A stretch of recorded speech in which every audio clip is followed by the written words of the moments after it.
Thank you.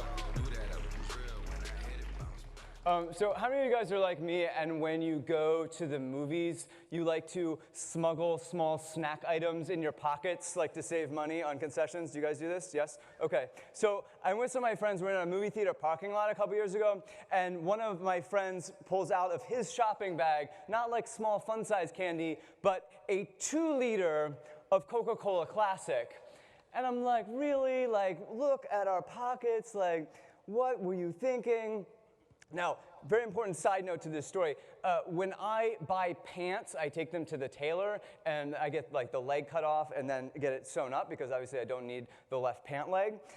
A month ago, my wife and I were on a road trip, and we had our car was broken into, and all of my stuff got taken, which sucked. But the only consolation was imagining the thief trying to put on a pair of my pants. He's like, why is there no left leg? Or like, even if he, like ripped the seam open and then put them on, I feel like it's gonna look weird, like a regular right pant leg, and on the left side, a short denim cutoff leg. I feel like I should go to the police and be like, I have a description of your suspect. It's like half-face makeup, but on pants. So we're at the theater, and the reason this is relevant here is because in this story, I was wearing shorts, but another friend of mine, traditionally configured, has 2 legs. He's wearing sweatpants. And so that dude and I think of this idea, we switch, right? I put on his sweatpants, yeah.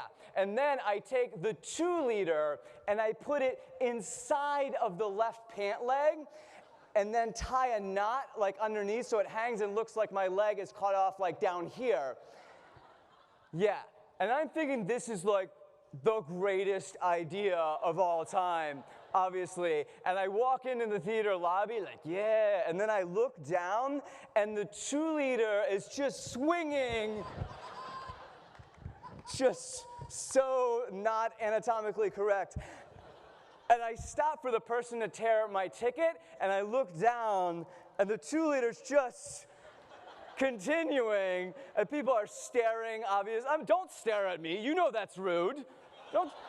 It's not appropriate.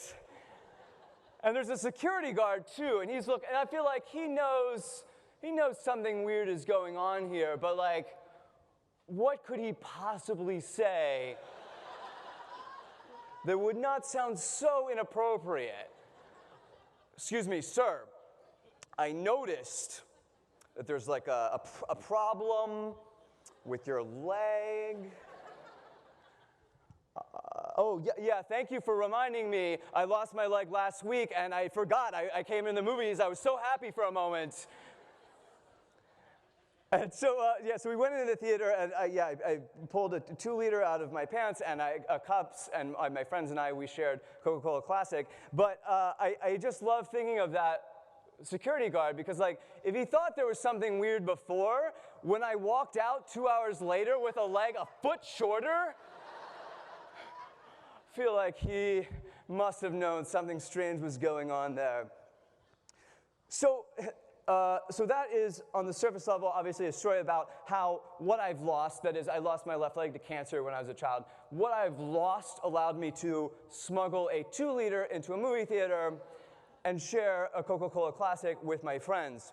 But I think that is also a really resonant metaphor for my life, because it's what I have lost that has given me something to share with my audience online. So my question for you this afternoon is, like, what have you lost? Like, what do you feel that you are missing from your life or from your background? Like, what is that thing that you maybe feel insecure about or like don't want people to know about you? Because what I want to suggest to you is that, like, when you're trying to brainstorm content rather than thinking like, what about me is awesome? Like, how can I capture that in video? Think, what about me is the thing I actually don't want people to know about, and find a way to share that. Because when you do that, like when you can be authentic, when you can be real, when you can be vulnerable with your audience sees that and they say, oh, like, I'm not the only one who feels that way. I'm not the only one who feels like they are missing something in their life. In other words, when you can share, when you can connect with your audience in that way, you show them that they are not alone. Thank you guys very much.